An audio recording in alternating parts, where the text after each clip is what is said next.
Hi there. Welcome to the C-Suite podcast. I'm Tara Doyle-Enneking, the Puyallup Sumner Chamber of Commerce CEO and President. And we are continuing our fantastic Washington History Women's Month here. And continuing now, I believe, with our third interview with somebody who is quite the accolade. I'll be excited to introduce her here shortly. We have Laurie Dent here, who is the superintendent for the Sumner-Bonney Lake School District, and anxious to learn a little bit more about her, all that she's accomplished in her 8 years as a superintendent, 27 years as an educator. So lots of great stories, I'm sure. But for now, let's bring our Wonder Woman of the day in, Miss Laurie Dent. Oh yeah, I know that, but it's more like 9 to midnight. I know, right? I love it. I mean, who doesn't love Dolly Parton? Who doesn't? I mean, gosh, that halftime show at the Super Bowl this year. Hashtag goals, Dolly Parton for me, man. She is a boss. Well, welcome. Yeah, thanks for having me. That's an appropriate song. I think similar-ish era for you and I, and definitely, speaking of Women's History Month, very appropriate, right? Because certainly a time of moving from secretary, behind the executive to moving to executive, here in the last, 3 decades. Yeah. So pretty apropos song. So welcome. Yeah, thanks again for having me. Absolutely. So Laurie, okay, I always kind of like to bring everybody back. I stated what your current title is. I'm sure there's a journey and a pathway that has led you there. So let's talk about baby Laurie.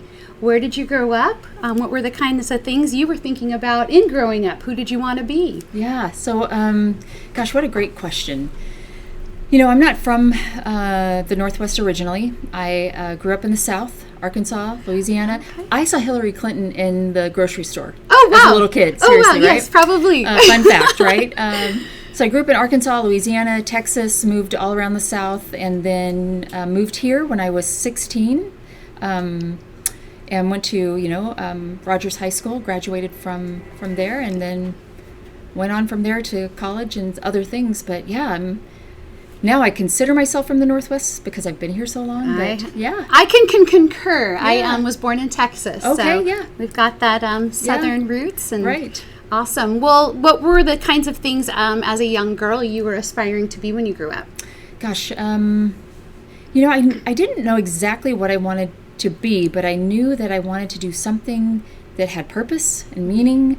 I grew up in a family that was very servant-minded, and that was always involved in the community and gave back.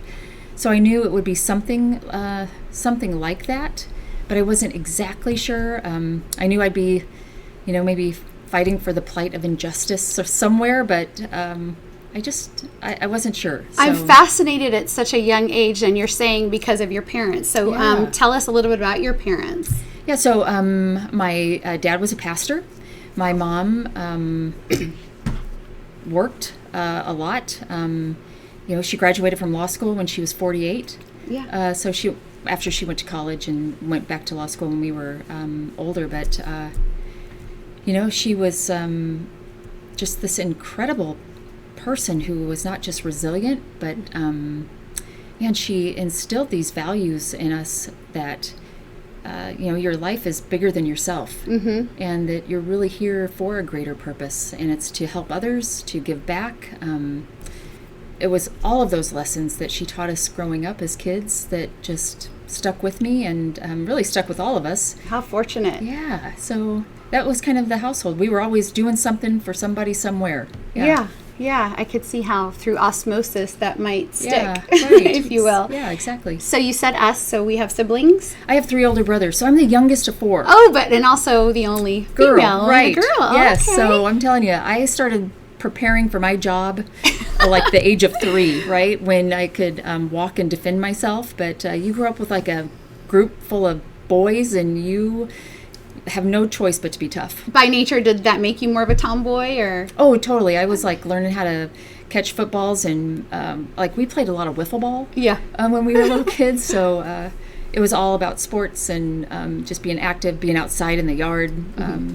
Because especially when you grow up in the South, right? It's always nice, right? Unlike here, but so I was very much a tomboy until a certain age, and then, I guess, wasn't as much of a tomboy. So Yeah. What moved your family from the South to the Pacific Northwest? Well, so my mom went to law school here. Okay.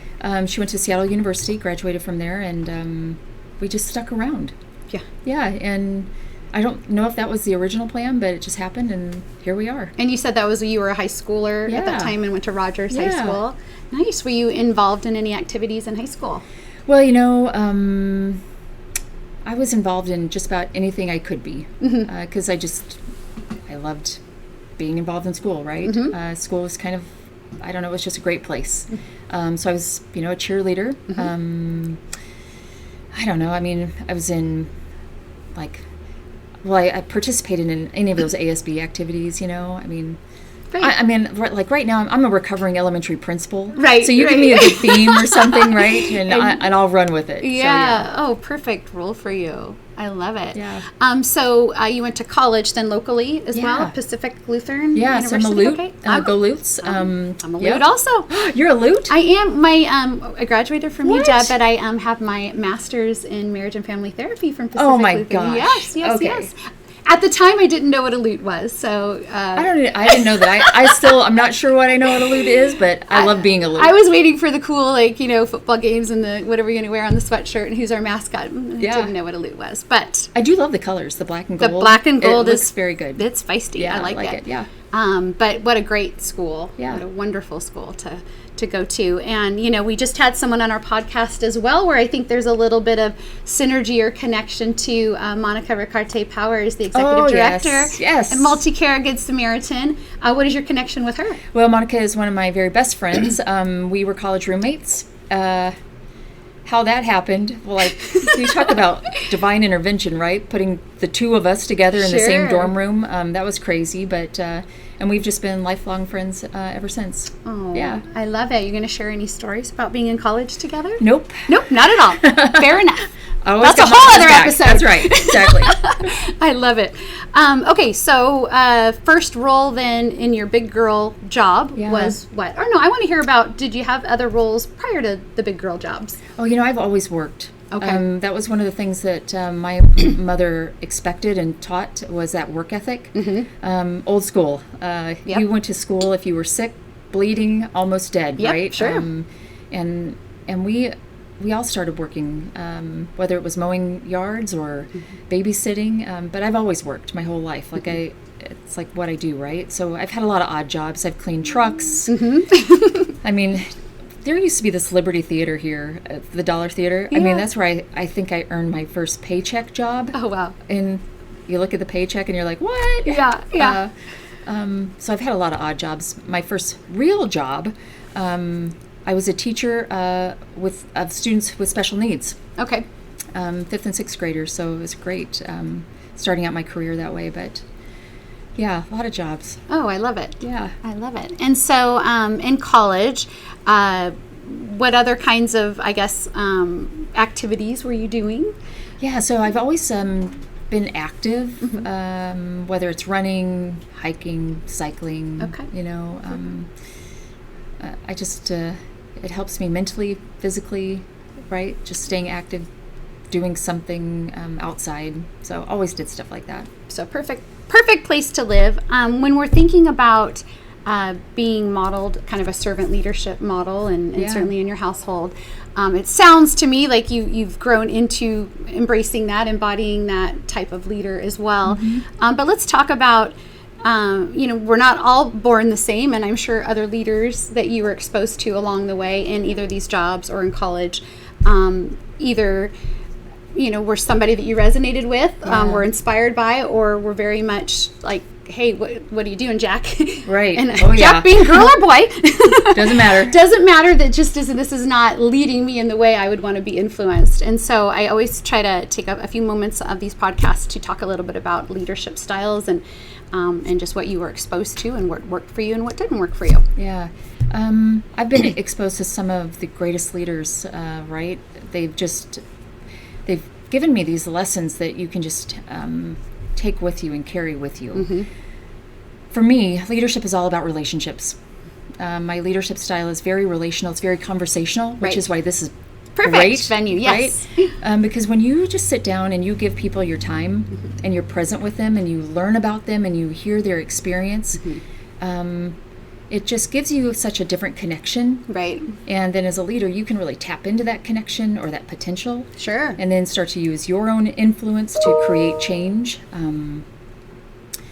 So that's really how that whole servant piece comes together for me, is it starts with relationships, leads towards influence, and then that's when you really see this powerful, awesome change happen. Right. Yeah. And I think something inherently in what you're saying too is that relationship has a lot to do with listening. Oh, yeah. Paying very close attention to, again, probably body language and all the things that are exciting that person that you're working with. Yeah. Or I'm sure you have aha moments where either that leader kind of got you and was guiding you in a way because they were adjusting to things that mattered to you. And I assume on that flip side of it, as a leader, you're hearing things where you're probably empathetic to realizing how you might need to shift working with that person. And I gather just a sense of, again, the way that engagement is so important to you, that's a big part of the leadership journey with, again, on either side of it for you, is really paying attention and learning and understanding who someone is. Yeah. Leadership is a conversation. And I'm telling you, conversations can be so powerful. Even when I was a teacher, a classroom teacher, when you talk to kids and you hear their stories and you know where they're coming from, you can reach them in a different way. Right. But it's all about investing yourself in other people. Sure. So that you really know where to draw out their skill and their talent. Because that's our job as leaders, is not just to empower, but to give people an opportunity to see their potential and just really tap into it. It's about developing capacity, not dependency. That's why leadership it's like the best and most challenging job you'll ever have. Oh, I think so. Lifelong learner, right? Oh, Never stop learning. No kidding. What? So you've been an educator for 27 years. So let's talk a little bit about that entry point and kind of that evolution leading to your role currently. Yeah. So I started out, like I said, as a teacher, students with special needs. It was great, right? And then I went into the general classroom. I taught 5th and 6th grade mostly. And then I graduated to middle school. So I thought I'd teach, actually it was junior high at the time, but man, that was so much fun. Junior high? Oh yeah, they were great. That's your okay. Yeah. That's your jam. Junior high's your jam. It was, yeah. I stayed there for a while. Yeah. And then from there I became an assistant principal. Okay. And then a principal at both the middle school and elementary level. And then, from there I went to central office and I took on several different roles: chief academic officer, assistant superintendent, and then here I am. Are you adding education pieces along the way, or when you were graduated from Pacific Lutheran University, did you have pretty much all of what took to lead you through that? So learning is something that I love to do. I'm like quirky where I actually like to read those direction books. Sometimes people exactly toss what them away. I don't like to read, but because it's like, oh my gosh, okay, I can see how that all fits together. But so no, when I was an elementary teacher, I was working on my MBA, which sounds odd for educators, but it's always been something that was intriguing to me about how businesses run and operate, and I see education as big business. And then from my MBA, I went through a couple certification programs to become an administrator, and then thought, what's next? So then I worked on my PhD, finished that, and got another certification. But along the way, it's like I've picked up little things just from different programs that I've been in, but never stopped learning. I love it. Yeah. So your siblings, 3 brothers, did they all make the same move to the Pacific Northwest, and are they here now? Okay. Yep, everybody's here and around this area somewhere, so yeah. Fun. Yeah. So kind of going back to leadership styles, if you will, is there anything now that you would have told your, then Laurie, 10 years ago, 20 years ago, Laurie? It sounds like you've been mindful of your evolution, but I know that there are shortcuts to, a better way of doing things that you may have learned now. Is there anything that comes top of mind that you might share along those lines? Question. My younger self, right? Your younger self. My younger self, I would probably I would probably tell her to take a risk. Sometimes I tend to play things not conservative, but a little safe. Sure. Not as much now as I did then, because there was that inherent risk of failure or not being able to control the outcome. Right. But over time, what I've seen is that sometimes your biggest wins come from those situations. And it's like, just take it. Take the risk. Right. Be willing to fail, or be willing to, because failure is obviously, and it's honestly, like, it's one of our best teachers, right? Absolutely. But when I was younger, I always felt like it was going to be some sort of mark of incompetency. But I would tell my younger self as a leader, take the risk and see what happens, right? Right. Well, I can't imagine where you'd be now. I mean, you're definitely at a pinnacle in your career, playing the cards you played. Yeah. So let's talk about this accolade that you've recently been awarded. Oh, yeah. Just Superintendent of the Year. And you said how many school districts in our state? Yeah, so we have 295 school districts. Okay. And yeah, what an honor, right? What an honor. I'm certainly not a person that, if you know me like Monica does, I'm certainly not the person that likes to be center stage. I don't like a lot of attention.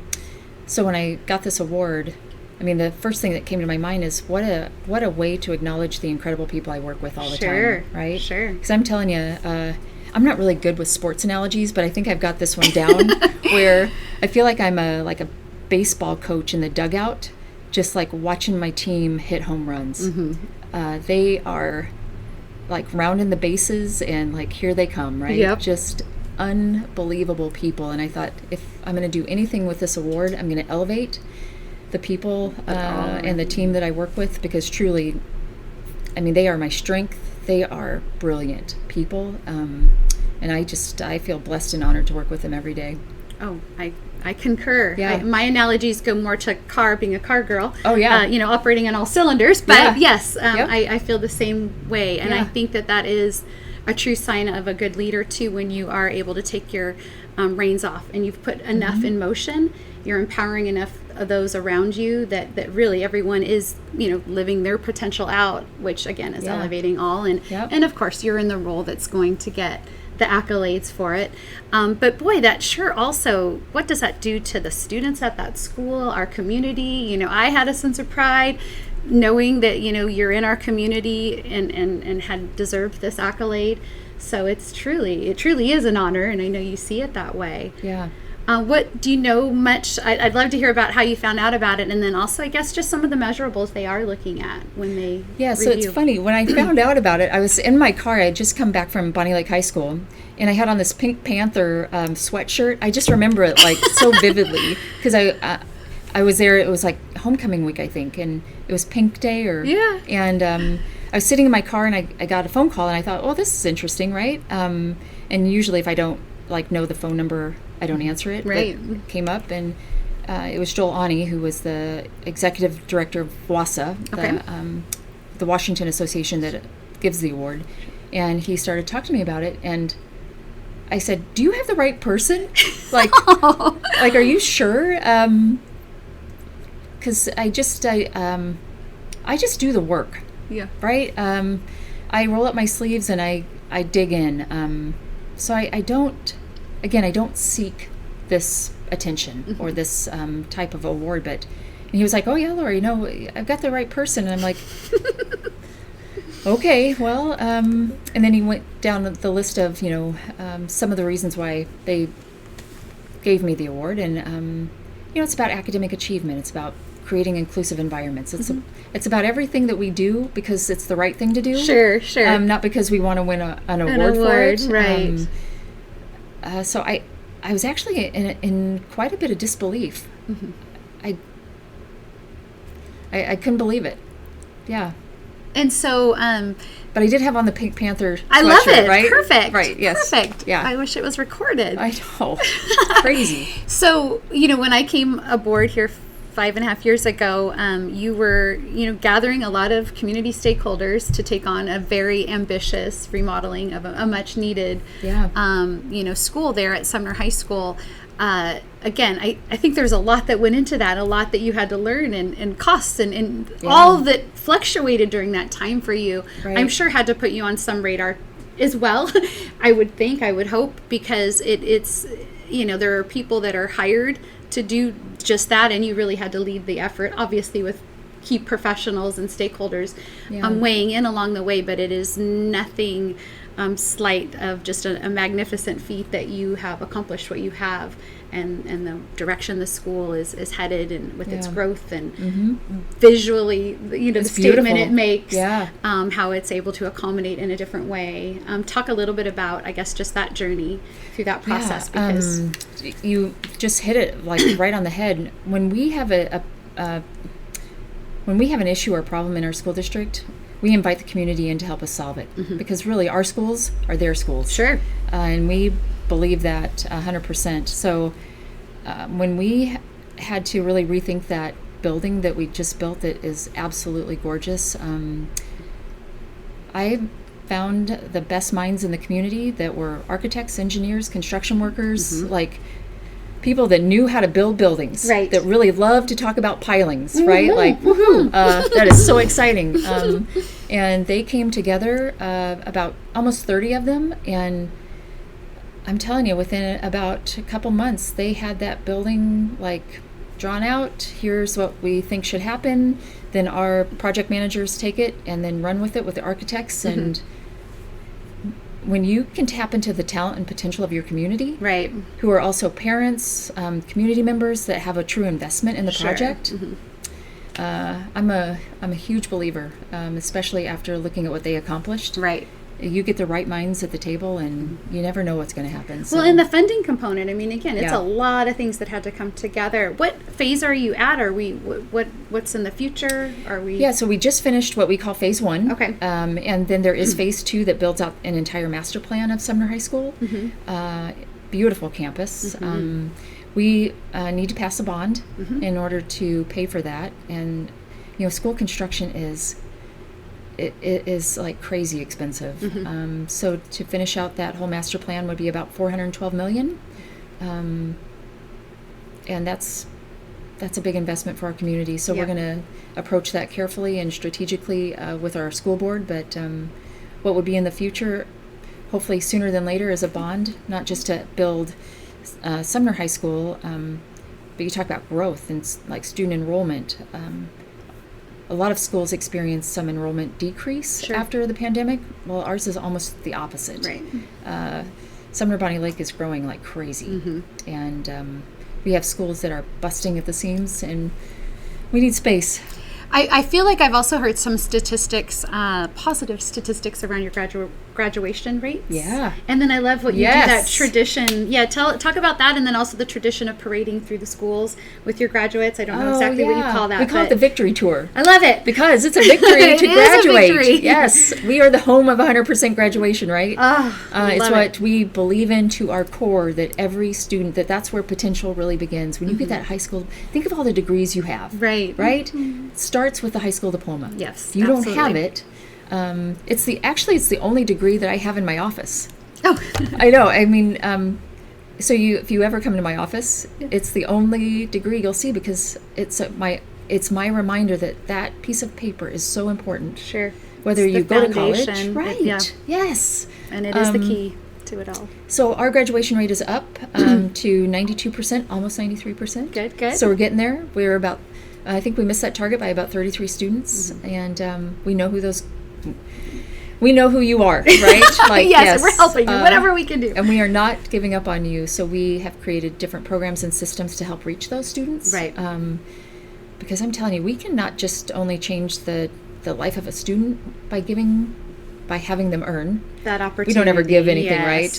Expectations in this district are unreal.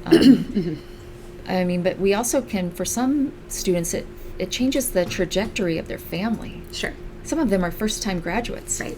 And it's just like, wow, okay. Pretty momentous. It's, it's pretty incredible. Wonderful. Yeah. So that graduation rate for us it's the real deal. Like, that's our product. We don't manufacture widgets. Right.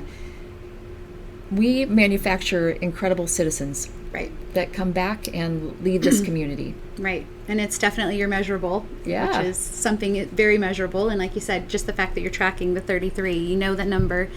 It's not without lack of trying, I'm sure, but Right. all that you can do to look back at, how did those 33 not make it, and what kind of systems did you put in place, contacts, resources to make it happen. Well, and that The next victory go tour, round, I love holy that. smokes. I love that. That makes me cry when I Oh watch my that. gosh. It is the best to see these hallways of elementary schools lined with little kids. Some have flowers, and they're passing out flowers to the graduates, and they're high-fiving, and there's music in the background, and the graduates, I mean, their cheeks must hurt by the end of the day Yes. because they're like Permagrin, smiling. And, yes. it is, because it's something to celebrate, and we do it big. Absolutely. And what's funny is that our kindergartners know their graduation chant. Do you remember your graduation chant? Gosh, no. I don't either, right? But our kindergartners, they know it. They recite it every year. All that is so Yeah, fun as to they hear work it. through the system. Because Aw. we see them as a graduate. Right. I know. I love it. And so many, and especially in Sumner. Yeah. So many adults that I'm friends with grew up in that Oh, yeah. school system, Yeah. and you stay and you go to the grade school, to the middle school, and high school, Yep. and love it. Yep. So, because Women's History Month, Yeah. what are some of the women that were maybe important, valuable mentors to you along the way? Right. Whether you name them or just what they did for you. Well, the two that always come to mind anytime I think of just being a female leader, I was raised by two strong women. My grandmother, who is sort of the matriarch of the family. Sure. Powerful woman. In a true sense, it sounds like, yes. Yes, and she was a force. Who, boy, I mean, you could just be around her, and her presence would just exude this confidence, this grace, compassion. Well, and then the second woman is my mother. Sure. Yeah. I'm starting to detect this apple isn't falling far from Well, the tree when I see grace and eloquence and stewardship that you have embodied, I'm sure, in grandmother's spirit, mother's spirit. Yeah, I hope so. Oh, absolutely. Right? If that's the legacy I can continue, then that would be a privilege and honor to do that. But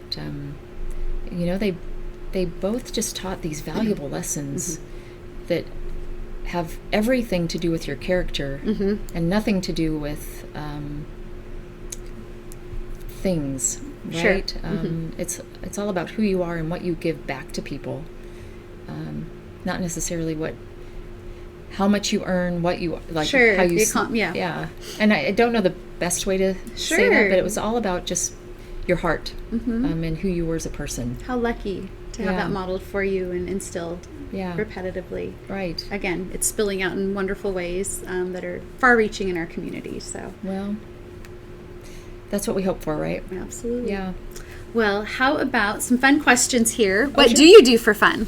Well, so I saw a little puppy in the back. Oh, yes. I love my puppy. So is that yours? That's Gretel, yes. Gretel. I've got Gretel and Mishka, and they are my loves. I'm so jealous that you get to bring them to work. Yes. Oh, yes. My husband brings Mishka. I bring Gretel. Oh, man. She's a good therapy dog. We do some of our Blue Scarf Society in here. We kind of break it down a little bit as women getting together, and sometimes get a little teary-eyed, and around she goes. Makes her rounds and gives the love. But I love that. Well, so I have does that mean you're a pet? Yeah, yes. Okay. I have two beautiful chocolate labs. Oh, yay. They're brothers, and I only thought I was getting one at the time, right? But then I'm a sucker, right? So I got both of them. Well, and they need company, right? They totally do. And I just love them. They're like the best thing to see when you get home after absolutely. a long day. But so they're so much fun. Like, we'll go for a run in the morning or a walk or whatever, and so they're always somewhere. A part of the thing that's making you happy and bringing you joy. Yes. Aww. I mean, they talk back, but they really don't talk back, so Right. it's great. Yeah. This might be a naive question on my behalf, but as a school teacher, you get your summers off. Are you around the clock, or are you off? Oh, yeah, I'm you around got the your clock, summer break? 24/7. Oh, you are? Oh, Okay. yeah. That's all right. Yep. It's work. But, A good thing is I love my job. Yeah, And absolutely. it doesn't feel like a job, but it is a lot of work. Sure. So yeah. I get that. Yeah. Superhero powers. What are your superhero powers? Okay, so speaking of dogs, yes, I do have the hearing of a dog. It's like a blessing and a curse. Probably not by accident. Yes, it's crazy. It's like even when I was a classroom teacher, I could hear things all over. Right? Like I think that's Aquaman. Yeah, possibly. Sure. I think so. But I lost my nephew. I have this it's crazy. Like people can be having these conversations in restaurants, and I can hear them. Is it distracting to you? Sometimes, because I'm like I should be paying attention to you, but I can really hear what they're saying, and I don't. Yeah, it's a little weird. Well, it could have its advantages. Yeah. So is that a superpower? Absolutely. Okay. I'm not. Yeah. I don't hear that great, but yes, I don't see at all. Well, yeah, no, I'm pretty much blind. Yes. So if I can't well then you got to see make them for in hearing. Right, Okay. yeah, exactly. Okay. So let's see. 5 years from now, where do you see yourself? Oh, okay. Let's see. Where do I see myself 5 years from now? I'm just trying to make it to tomorrow. So you want 5 years? I do. Okay, well, we could go 1 year at a time if you like, but I guess I imagine. Again, you've hit such a nice pinnacle in your career.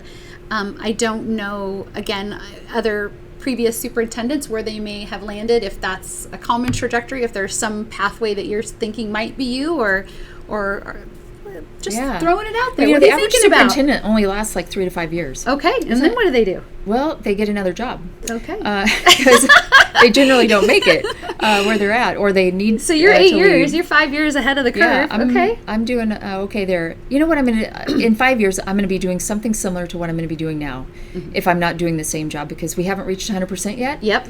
And serious goal for you. It sounds like it is a serious goal. Why can't every student graduate? Right. Yeah. Why? I mean, we are smart enough to build the right systems. I mean, we're focused on workforce development right now. I mean, so we are trying to bring in programs that really address and meet the needs of students. Right. So that is a serious goal for me. So I still have that. And then if I'm not a superintendent, I'm going to be doing something that has purpose and meaning and gives back and tries to make society a little bit better. I could see that. Yeah. I could see that. I love it. Well, you're definitely inspiring. Is there one particular hurdle when you kind of look back at challenges along the way? Because although I think you have carved out a very nice path for yourself, have had the right support system and role models, were there times where it really was just kind of throw your head on the table and say this is a big challenge right here in front of me that you had to overcome? Yeah. Well, that could be like daily. Right. I was going to say, depends on the time of day, right? But a few years ago, I remember we were facing like almost a $5 million budget shortfall.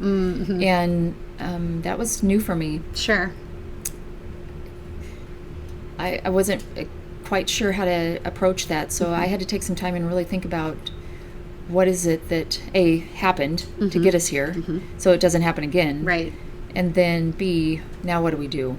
Because, I mean, we sat with people who lost their jobs. Right. We cut programs. That was tough. When you love people and you love the people that you work with, and then you feel responsible in some sort of way. Absolutely. It's tough. Well, and many leaders have the mindset of building up, not cutting back, and that cutting back is a challenge. It's hard. And it's a whole other ball game. And what I learned from that was, now we have a budget that is financially stable. We are doing great with just different systems we put in place, different controls. But whoa, that just caught us a little bit by surprise. And then what we had to do to mitigate was, when you're a relational leader, and you have to look at people and tell them that your program's gone or your job's gone, it's hard. Yeah. So don't ever want to go back there. That's a challenge. And again, lots to learn from going there. Yeah. Oh, yeah. And preventative measures to not end up there. And how to communicate. You name it, right? Right. Yeah. All of it. Well, I'll have to say another thing that I just love, you've made the school system, education, there's just such a buzz and excitement about it.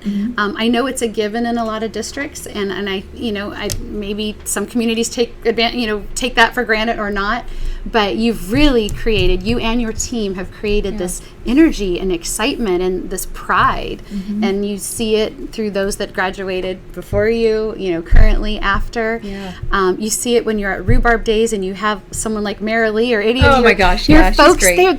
They're the most exciting booth. They're sorry to anyone else, but they're just such a pride and such love and passion. And again, that doesn't just happen. That is a leadership style. That is the right people, the right seat, the right time, the right fit, all those things.